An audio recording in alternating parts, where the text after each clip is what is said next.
Welcome back to monkey gardening. I'm still a monkey. This is still my garden. I've just potted up my courgettes. I ended up leaving them on seedling corner for a couple of extra days, which is good. I've got some of the true leaves coming through. I've got 7 of those. They look pretty good roots. I'm just about to pot up my dwarf sunflowers.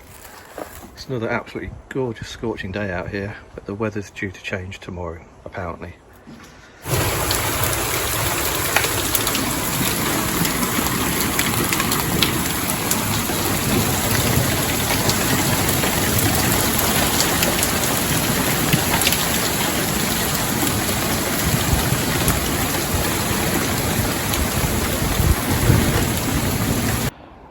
Well, despite that torrential rain we had yesterday, the garden's actually dried out pretty well. I didn't think I'd get out here today.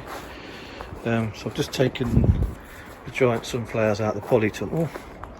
You can see I've put on loads of growth. These need potting up. In the space where they were in the polytunnel, I'm going to move the courgettes into my tomatoes, courgettes and dwarf sunflowers are all in here at the moment. I'm going to try and shift well, at least some of these courgettes into the polytunnel, make room for these giant sunflowers, but first job is pot them up. Okay, so that's my giant sunflowers potted up with some supports. Just going to find somewhere for them to live. I think more rain's on the way, but yeah, things looking good out here. Nice and tidy. I gave everything a trim yesterday.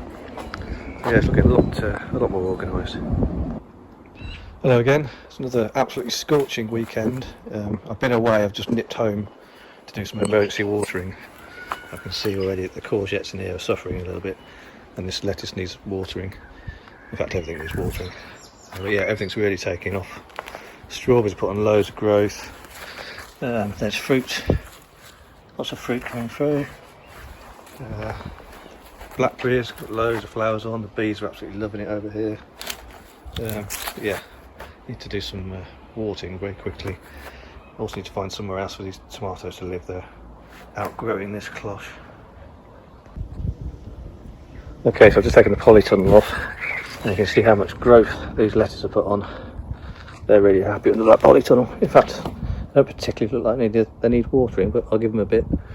So the courgettes definitely do. They're looking a little bit wilted. I'll get them out of the sun straight away, give them some water. Okay, I've just pulled everything into the shade so I can water it all without scorching the leaves. And yeah, you can see just how much stuff we've got going on here. So yeah, they're the courgettes soaking in water.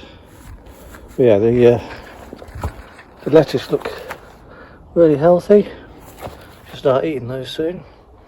I'm just going to take the netting off the spinach. I don't think the spinach is doing as well, but we'll have a look, see what's going on there.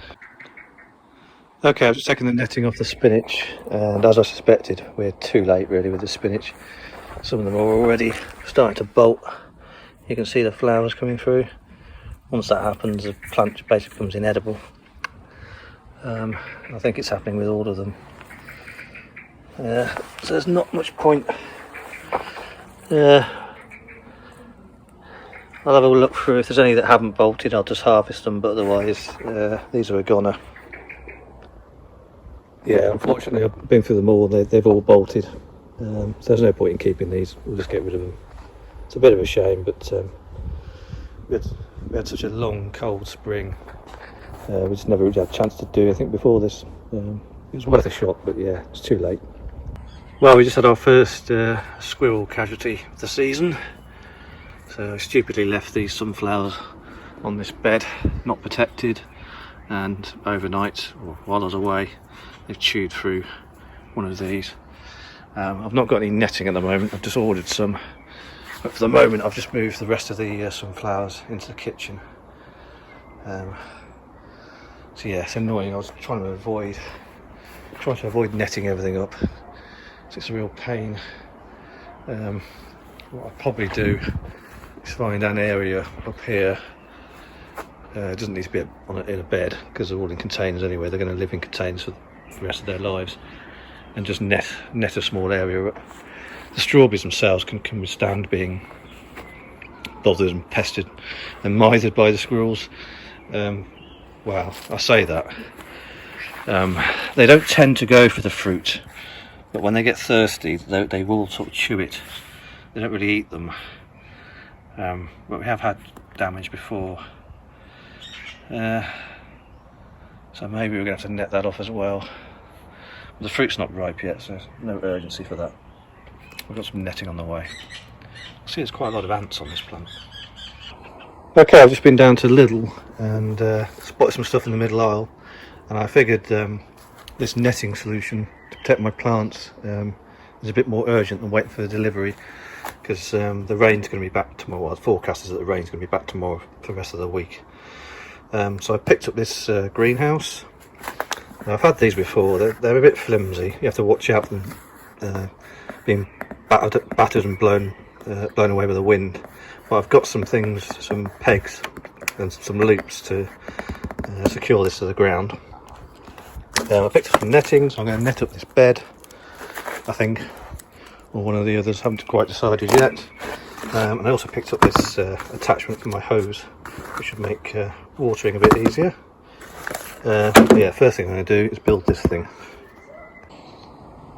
Okay, so that's the frame put together. Very, very easy. Must admit it's a little bit larger than I realised, but yeah, pretty sturdy, easy to put together. I'm just going to put the cover on it now and then secure it to the ground. It's got a couple of guy ropes, but I've also got some pegs that I can secure these poles to the ground with. Yeah, it looks pretty cool. Okay, the cover took a bit of wrestling with. I had it completely the wrong way around to start with. If you're putting one of these together from Lidl, the key is that these windows on the side sit in the middle. So if you line this side up and the other side up, you probably start pulling it down. And it's not so bad, and you can kind of tell where the corner bits are, because that's where the join is between the two bits of plastic. So as long as they're lined up with the pole, you're okay.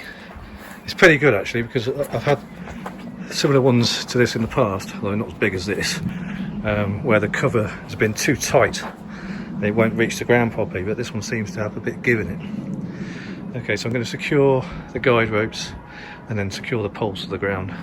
I'll just stand back a bit and I'll show you how big this thing is. Yeah, it's enormous. Okay, it's all set up. I've got the guy ropes securely tied. Yeah, thing's massive.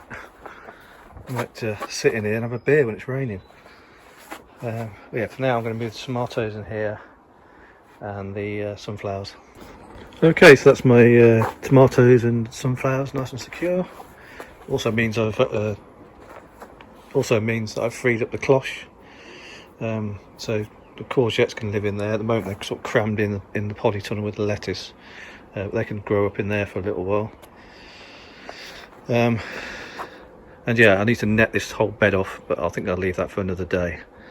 The strawberries will be okay until they ripen, I think. But yeah, I think we'll call that an episode. Pretty pleased with that. Anyway, take care everyone. See you on the next one.